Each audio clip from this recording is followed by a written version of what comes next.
Welcome to our tutorial on how to send multiple videos with text on Messenger Chat on your PC with the latest update. Let's dive into the steps to enhance your messaging experience on Messenger. To get started, open messenger.com in your web browser. Once the Messenger platform loads, open any chat on Messenger where you want to share multiple videos with text. Within the chat window, look for the photo and video icon located at the bottom next to the text box. If you don't initially see these options, simply tap the plus icon next to the text box to reveal them.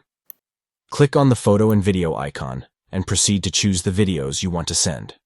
Once you have selected the videos, click Open to add them to your message. After selecting the videos, it's time to add a personal touch.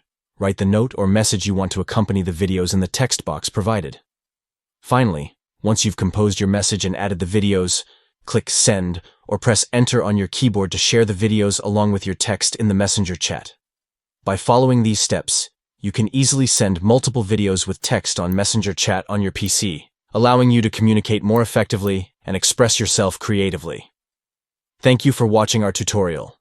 Start sharing multiple videos with text on Messenger chat today and make your conversations more engaging and interactive.